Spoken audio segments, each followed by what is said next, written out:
For a long time, we were taught this.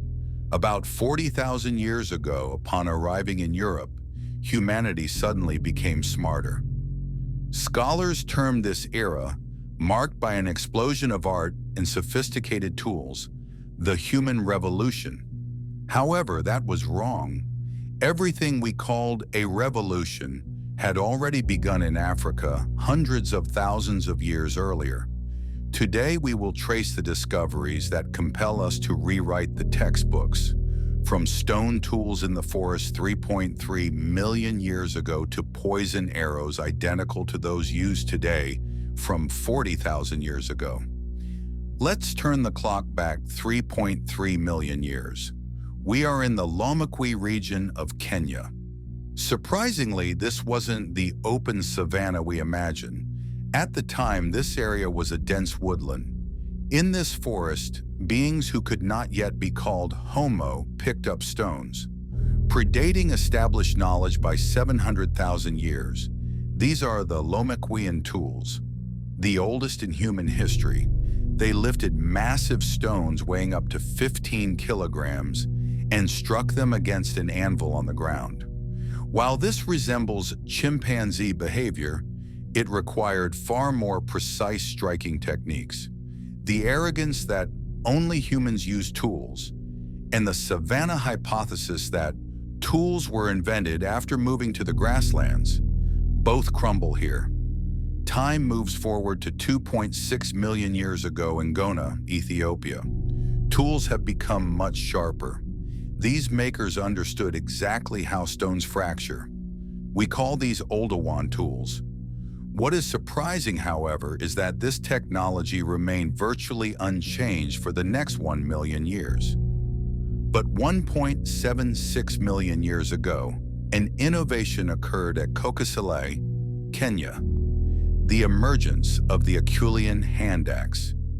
Even more intriguing is that groups using crude Oldowan tools and those using sophisticated hand axes coexisted in the same place at the same time. Perhaps the gap between the haves and have-nots of technology began right here. When humans first began using fire has been one of archaeology's hottest debates.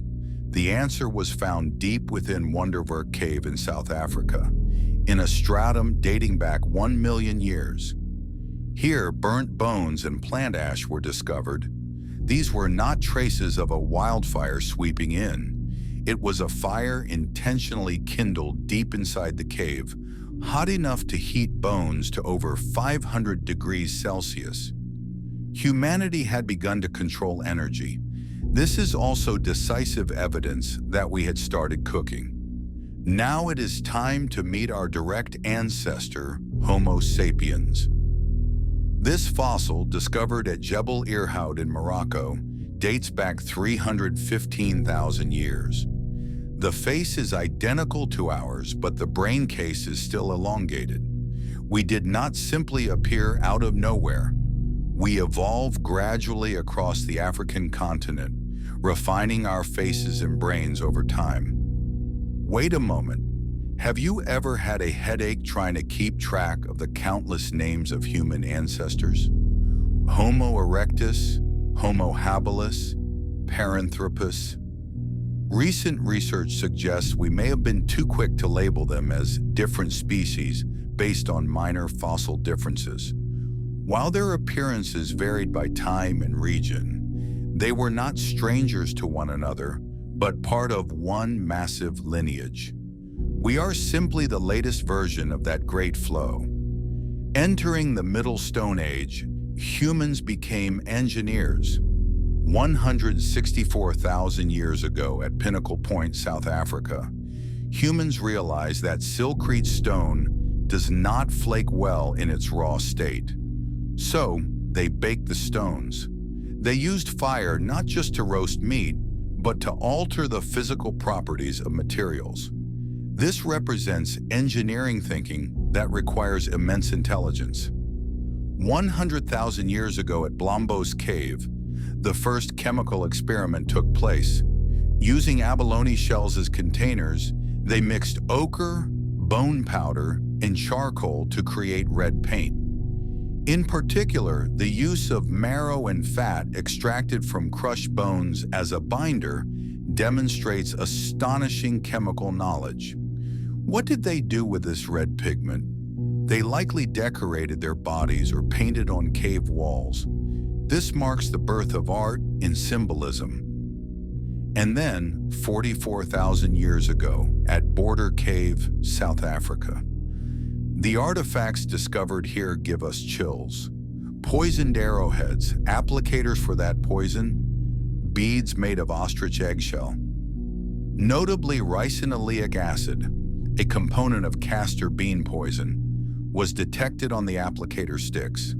Surprisingly, these items do not exist solely within museum display cases.